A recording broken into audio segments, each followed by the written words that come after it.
Hey y'all, welcome back to the Moms Club. Thank you for tuning in to my podcast and coming back to this channel. I really appreciate you guys tuning in.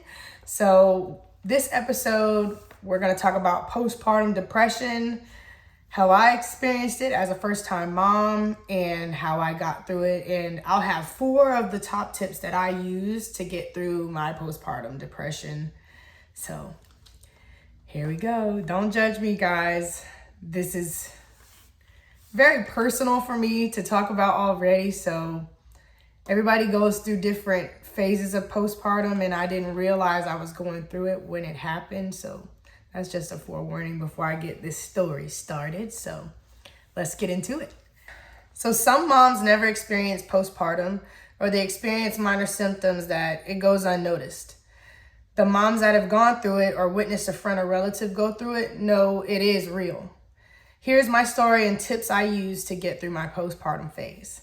So some doctors call it the baby blues or minor to severe depression, but it's a combination of so many different emotions, experiences, and adaptations that happen or need to be made in such a short span of time, which could be the most stressful time of one's life, especially as a new parent. It often goes unnoticed because moms either don't want to accept it and don't talk about it, or they're ashamed that they're going through it and don't want to talk about it, or it can be a combination of the two. I found out I was going through postpartum when my little sister and I were living back at our mom's for a couple months because we were transitioning to getting a new house near my chiropractic school in Florida. So we moved to my mom's when I was about 9 months pregnant after moving from Orlando, where I was attending UCF. So we moved back home, which was kind of depressing because it felt like we were moving backwards because we were going back home. But at the same time, we knew we were moving forward because this was just a temporary thing.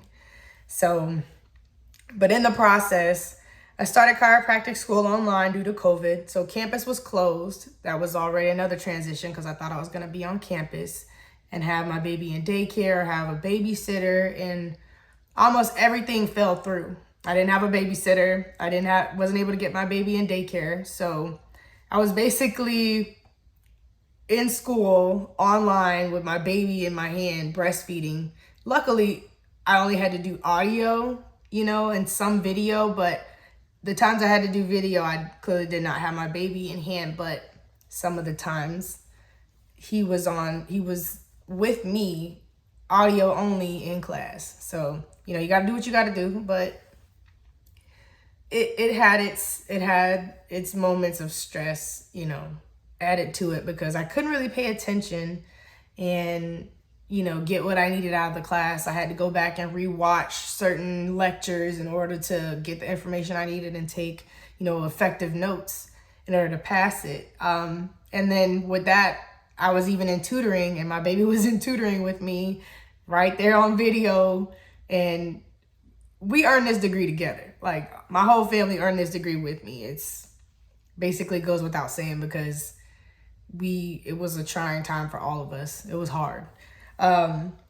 But yeah, so I had little help during the day. So I had my 3-month-old baby in hand breastfeeding during some of my online classes. And luckily it wasn't horrible, but it was difficult. But in class all day, every day from 7:30 to 3 p.m. plus tutoring because the classes were effing hard. So I had my baby in tutoring and group project meetings too.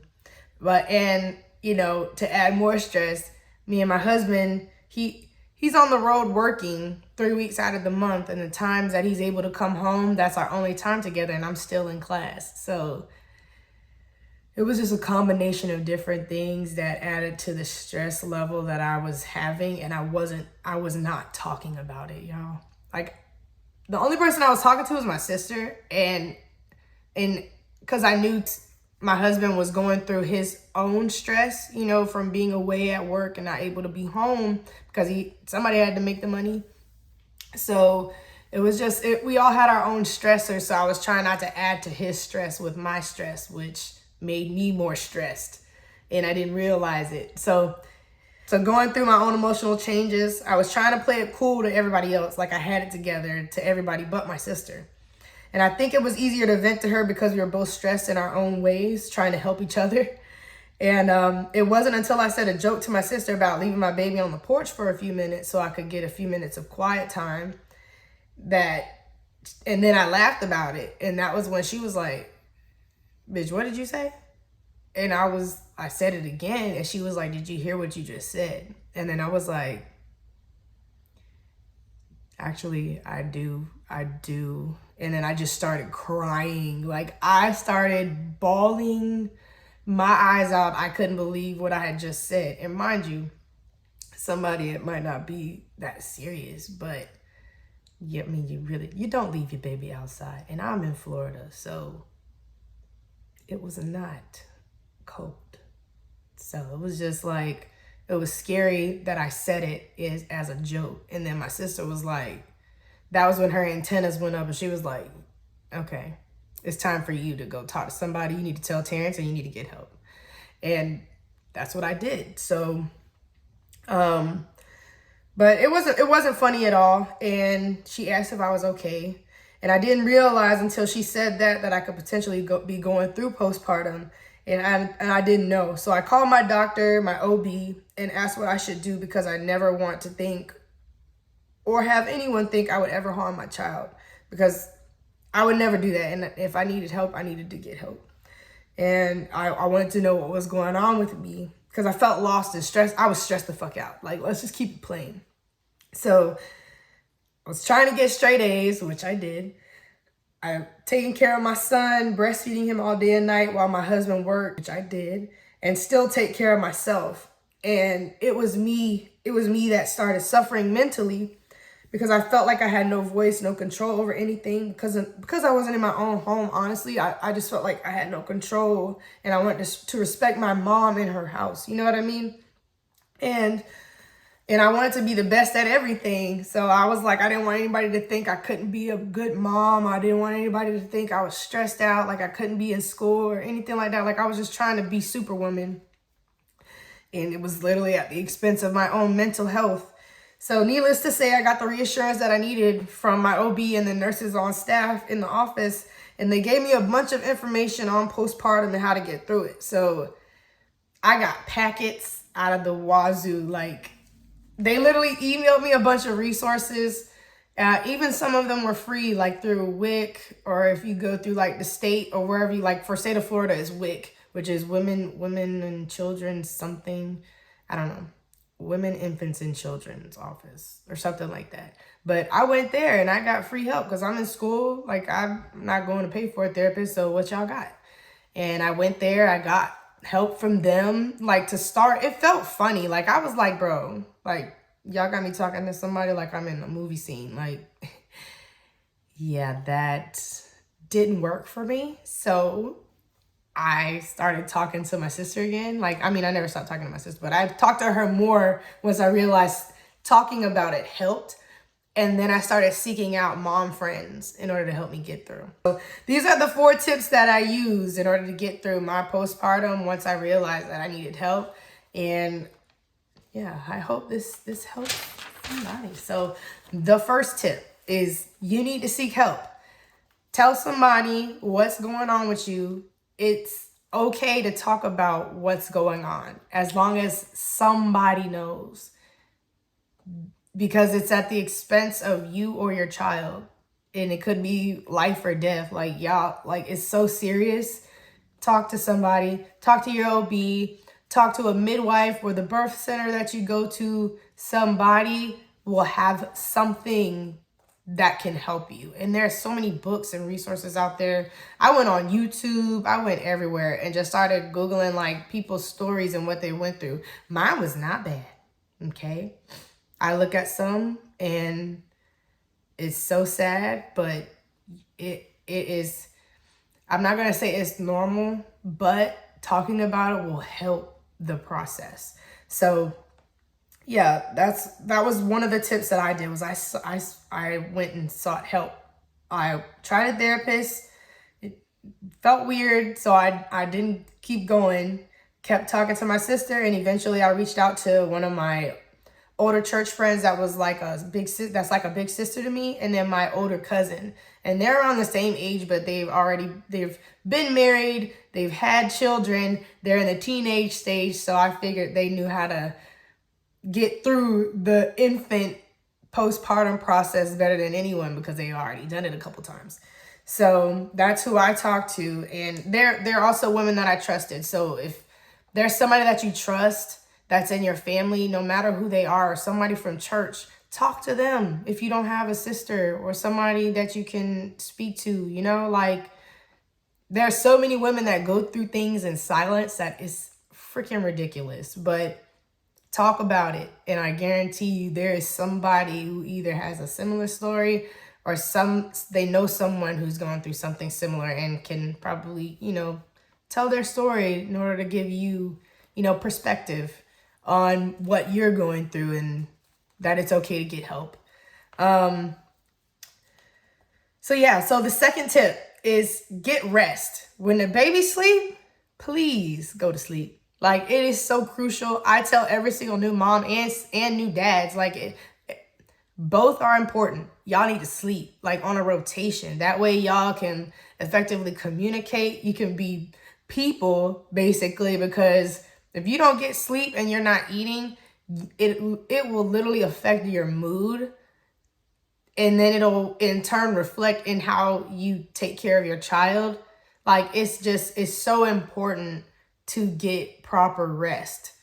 If that baby sleep, take a nap. If the baby sleep at night, sleep when the baby sleep. If the baby get up, I mean, I promise as a new mom, you're probably going to sleep light anyway, unless you're really exhausted.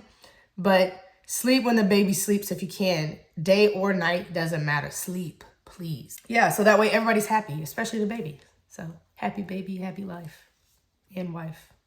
Okay. Third tip.